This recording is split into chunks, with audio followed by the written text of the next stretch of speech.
Welcome to Dad Talk Today. The podcast for dads facing some of the toughest moments of their lives. We are here to walk with men through divorce, keep them connected to their kids, help them understand their rights, and work for change in family law courts. Moms, you are always welcome too. We are all about advocating for shared parenting and doing what is best for our kids. Here is your host, Eric Carroll.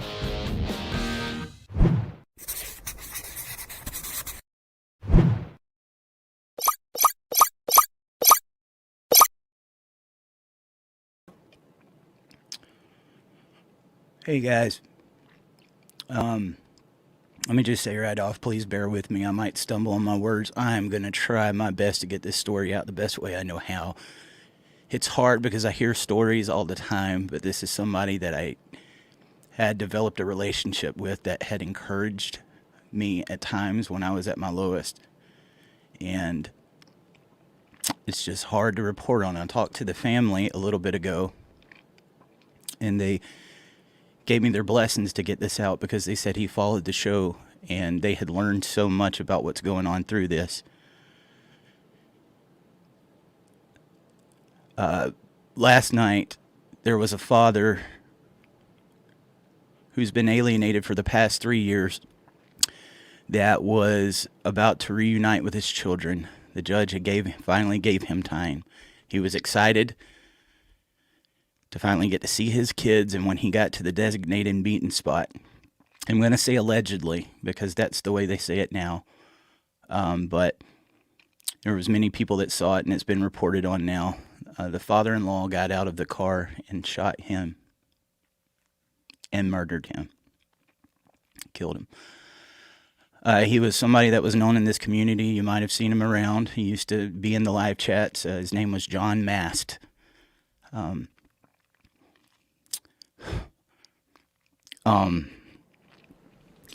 Earlier last year, I made a video about, and I see a few questions, guys. If you'll hang with me, I will answer them as best I know how after.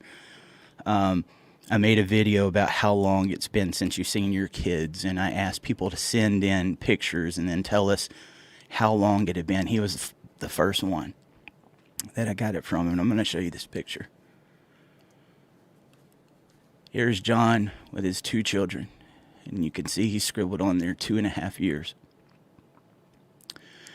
You see the smile on his little girl's face, and you see that little boy clinging onto his daddy's arm.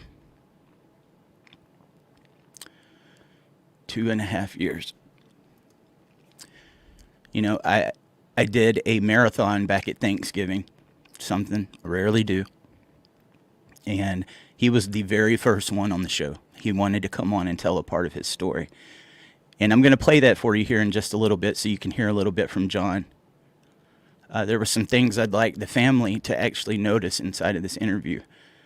I'll admit to you guys, when I get these guys on, sometimes I play dumb because I want to be hearing some of this stuff for the first time just like you. But I knew some of the details, but we went through it, and I tried to let him talk the best way I know how. He was not on video. He didn't say his full name, and there was reasons behind that. I wanted to keep him anonymous so nothing that he said could be used against him in court, because I promise you, for a father that's going through this, anything you say and do will be used against you. But we went through many parts of this, and, I asked John, I said, man, what have you done, 3 years going through these holidays to keep your head sane? Because I know what it's like. It's been going on with me for 3 years now. I feel like I'm going insane sometimes. What did you do? Did you write journals? And you'll hear, he said he did write journals, and he tried to give them notes. He sent Christmas presents that the kids never got, or that was sent back to him. You might already have them, but if you don't, find those journals. And then one day when the time is right, those kids need to see it. They need to see it.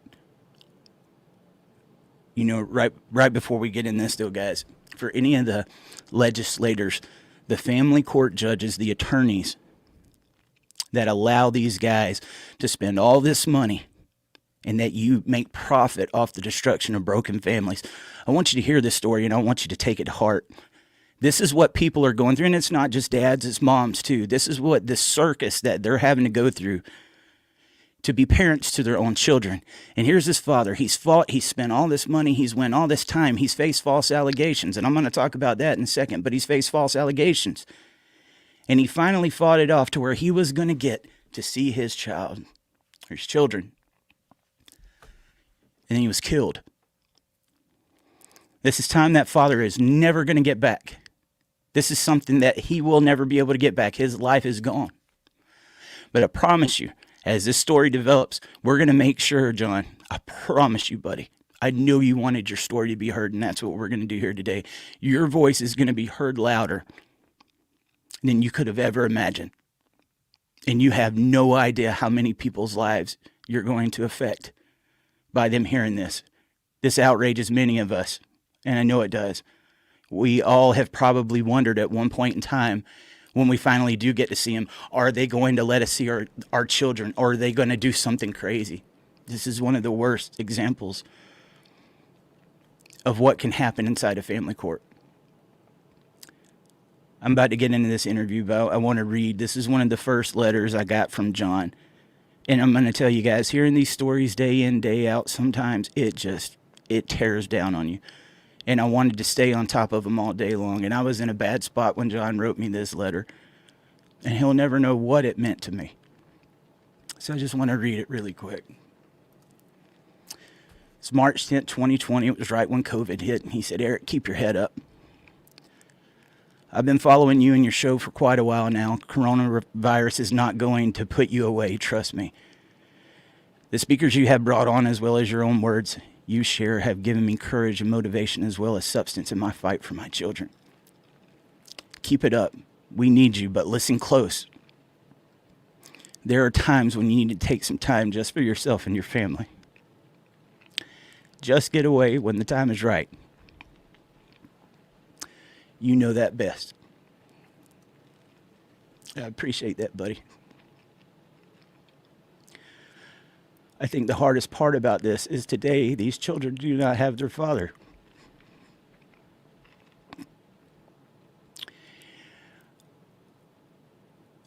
All because of these crooked family law courts.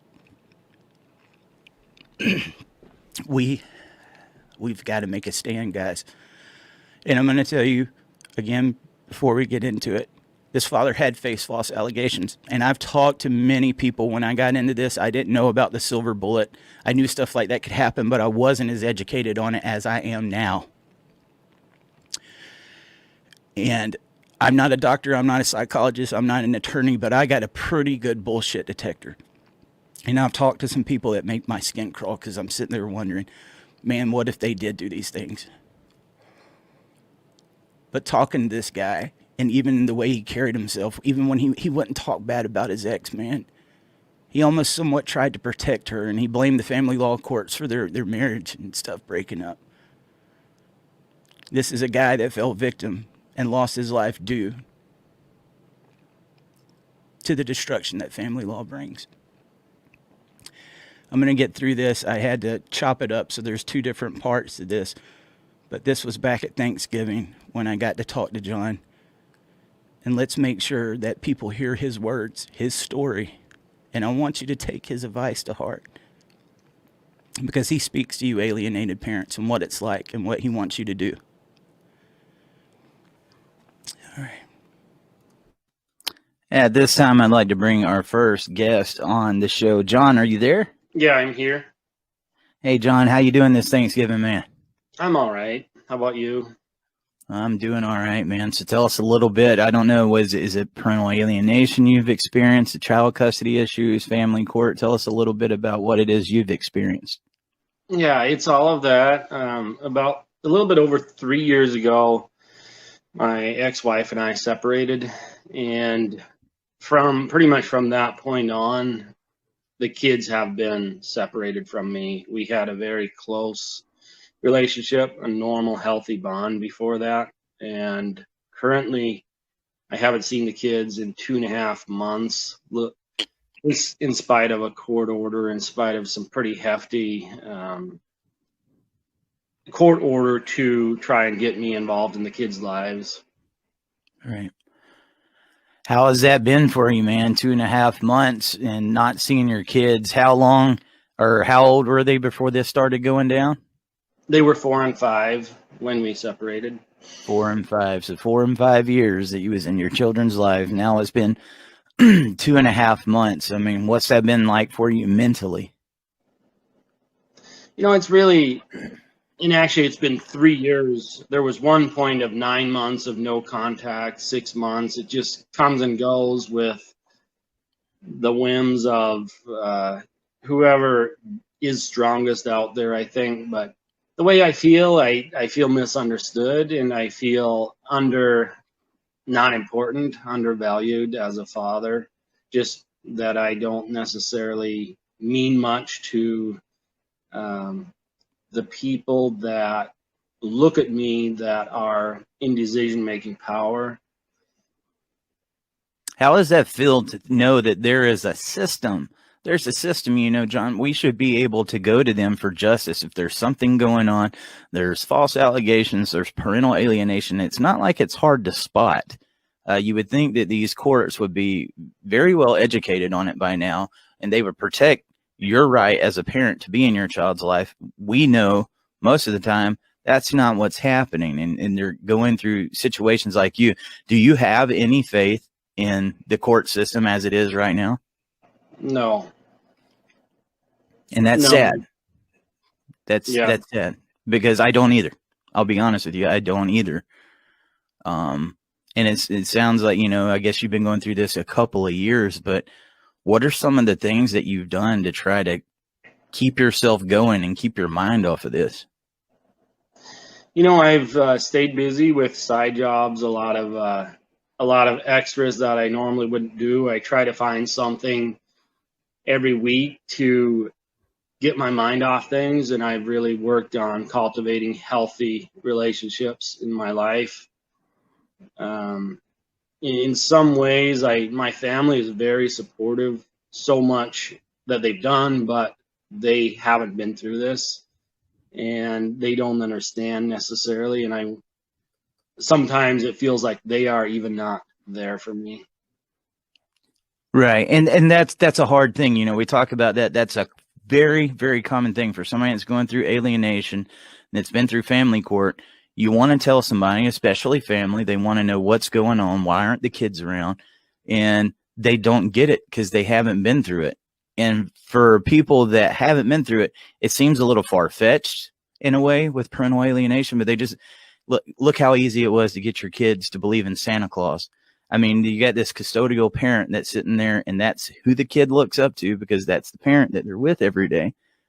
And when they're not seeing the other parent, it's so easy for them to tell them whatever, and kids believe it because they want to believe their parents. All right, so John, what I would like you to do is next time you are telling your story to them, instead of saying, hey, this is what I'm going through, tell them, imagine you spent so much money in family court, you spent all these years, you get this judgment against you, you're not seeing your kids, and it forces them to walk a mile in your shoes. I've seen that very effective. And it's hard explaining this to somebody that's never been through it.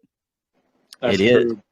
Is. And that's what I think things like what we're doing right now is important, because I'm sure you've got a lot of details about your case that are completely different than mine.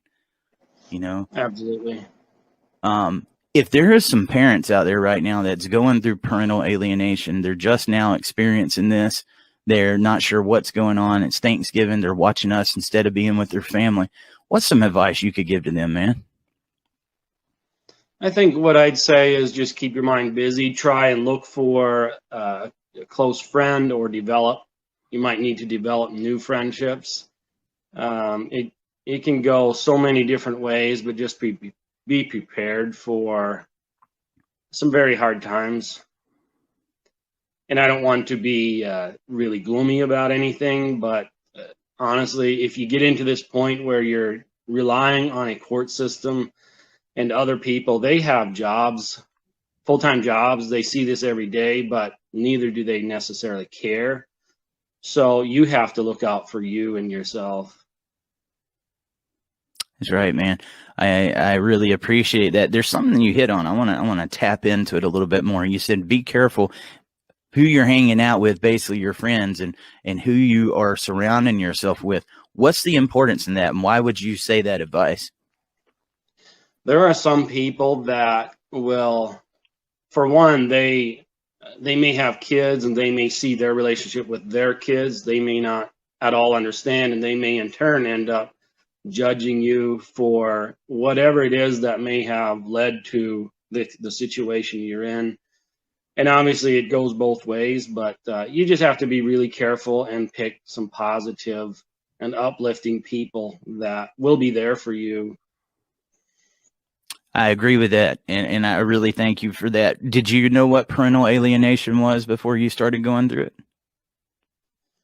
I did not, but there were some I honestly didn't know, but I started looking into it right away and I researched it. And before all of this started happening, I had some maybe red flags that kind of were dripped, some breadcrumbs, and kind of started realizing some things could happen. And no, I did not know what parental alienation was. You said you saw some red flags. Could you mention some of those for me? Yeah, if I can carefully, there were just some comments like children possession is this is one comment. Possession is 90% of the law. So if one parent or the other has the kids, that's the way it will stick, is kind of what was said to me, and amongst a few other things, but it was that sentiment. Right. How is the communication between you and your ex? Is it something that you can talk to, or is just not happening? All right, let me get into this next part, guys. Absolutely love to talk to her about the well-being of the children, but communication is non-existent. In the relationship, how was her relationship with your family? Um, it was interesting. It was strained, and it brought my relationship with my family to be strained, to be somewhat in times non-existent, and to be have some difficulties there in that relationship with my family. It's important, man. Those are some of the biggest red flags that you can ever see inside of a relationship. I didn't realize it until I was going through it. I very much had my brother living right beside me, my sister living right beside me, my mom. We all lived kind of like in this close-knit community. That's the way my dad wanted it. And he died about 8 years ago. And when I got in this relationship before I started getting alienated, we have such a close family. Next thing I know, there was a wedge being drove between me and my mom, somebody that I've never had a wedge drove between, my brother, my sister, my kids. And now I understand it better. If they will try to alienate you from your own family, they will definitely do it with your kids. And I think that's a way of anybody that has any influence in your life, making sure they separate you, because that's how they can get control of you. That's how the manipulation works. It's not so easy to see that when you're in the relationship. It's you're in love with somebody, you're trusting them, and that was interesting. That's why I wanted to ask you a little bit about that. But do you do anything for your kids, man, in this time that you're not being able to see them? Are you writing them a little journal or making them videos, letting them know, hey, I love you, I wanted to see you, I didn't get to? I'm curious, is there anything like that going on? Yeah, at first I was really excited about doing things like journaling and keeping in contact with them through gifts, birthday gifts, and Christmas gifts. But those gifts were all sent back to me. And then the journaling, at one point, it got so bad that I just didn't have heart to do that anymore. But lately, what I've been doing is I know where they're going to school. I have a relationship with their teachers. I'm in contact with them that way. And every now and then I leave them just some really small, minute gifts that they can either put in their backpacks at school and keep at school, or maybe a snack, and a card, something that they don't necessarily have to take home and talk to mom about, something they can just keep there at school or in their backpacks. And it's kind of a little thing that keeps me in contact with them, hopefully. Now, I've experienced that as well, and I know that we haven't quite got there. That'll be next month, or birthdays and stuff. But you mentioned something that's very common as well, getting them gifts, and they won't even let them have the gifts. They don't want them to know there's any bit of caring from you towards your children. They don't want them to receive anything. What was it like for you the first time that happened? I was shocked, and I was once again kind of not excited about it, but just realizing that I can document this and I can show it to my attorney and we can show it to the court, and surely it will be important for the court. And it kind of was. It was probably something that helped my case and did not help her. I mean, it's things like that any judge, any attorney should be able to take a look at and know something's going on here. Something's not right. This isn't a normal relationship. And I'm sorry to hear about that. But, man, it seems like you got your head on your shoulders. I'm sorry you're going through this. And I appreciate you coming on and telling everybody. Is there anything else you would like to leave? There's some parent there that's, this is their first Thanksgiving, not being able to see their children. Is there anything you'd like to leave them with? Just reiterate what I said is you have to keep your head up for your children. It's for them. It's all about the children now. And in order to do that, you have to remain healthy as much as you can. I know I didn't remain healthy all the time. You probably won't either, but just do your best to realize that it's up to you to get back into your children's lives, because for the most part, the system won't do much to help you. Even people we would tend to rely on, like therapists, they more than likely won't help you. And it's a very difficult battle, but you can do it and keep going. Hey, brother, I sure do appreciate you coming on here and sharing a little bit of your heart on your holiday with everybody. And I hope everything goes well for you, my man. Thank you. Happy Thanksgiving, Eric, and thanks for all you do. So it's a little hard going back and listening to that now. But again, you heard about the journals. Please find those for the kids. There was a follow-up to this. Afterwards, it was still playing on John's head, and he wrote me to clarify a few other things, and I'm going to read that really quick. We've already read that. He said, when we were talking this morning, you mentioned it's the holiday season, and you talked about last year getting phone calls from fathers being served with protection orders. I pretty much forgot about it by now, but it was Thanksgiving Eve 2017 when I got my first protection order served. Oh, I was pretty naive back then, and I went to court without an attorney. The ex tried 3 other protection orders since that one at different times over the years, and they've all been turned down, including one I didn't even hear about until months later because the judge wouldn't even allow an ex parte. It's terrible. I've spent tens of thousands of dollars on completely frivolous and unnecessary issues. I also want to say it wasn't me that broke up our family. Neither wasn't my ex, and note that, guys. Neither was my ex necessarily, but it was the system. On December 1st, 2017, when the judge signed the 1-year protection order that later turned out to be the reason I got custody, he sealed our fate as a family.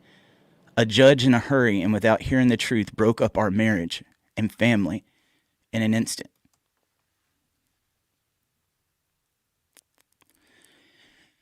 I want you guys to tag every family law attorney.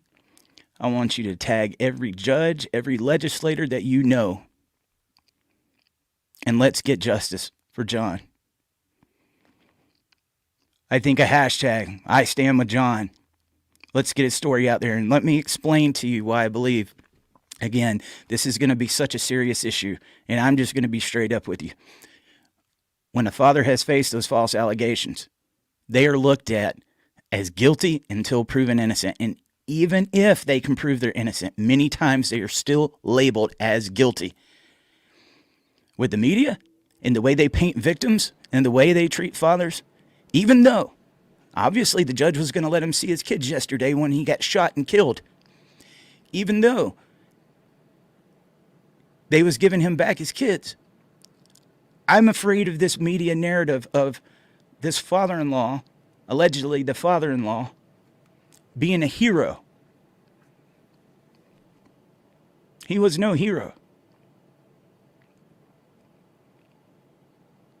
He was no hero. Make no mistake. I've heard about people talking about martyrs for our cause. Well, here's your one right here. And every single one of them need to hear it. There comes a time, guys, when we got to stand up against this.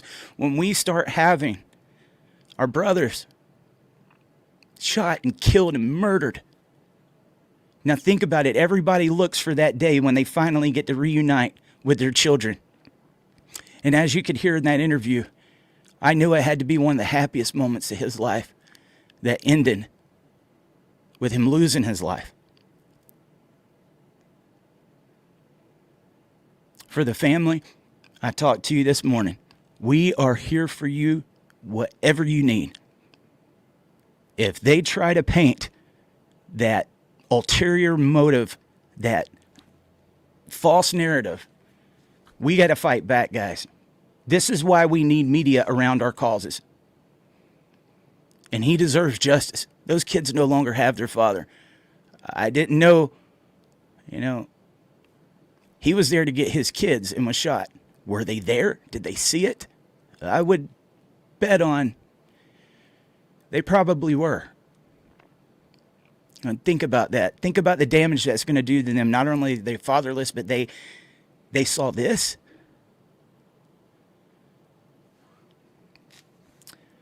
Somebody was asking about, is there any news articles on this? I found this one. There's plenty. All you got to do is look up John Mast on Google, John Mast shot, and this popped up for me. Winchester man arrested after allegedly killing ex-son-in-law in Rosauer's parking lot.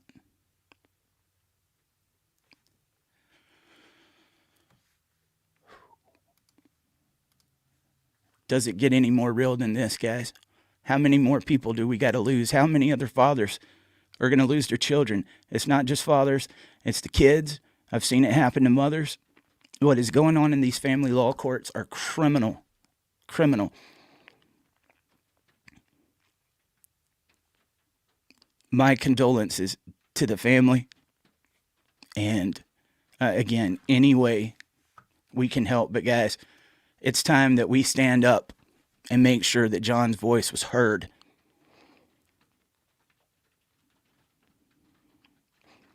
Let's get out there and make sure that happens. Once the dust settles and they come back, we're going to be back on this. You can bet your ass. Because we can't allow this to happen anymore.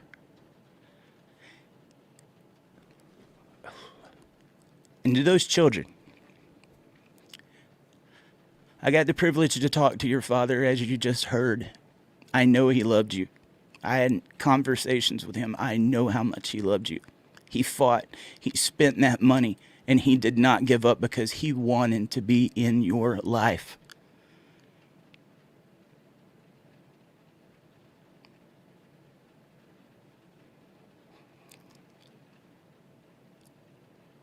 There is no words I can say to y'all for losing a member of your family. The only thing I can promise you is that we're about to make some noise. I love you guys. I'll keep you updated as I find it out.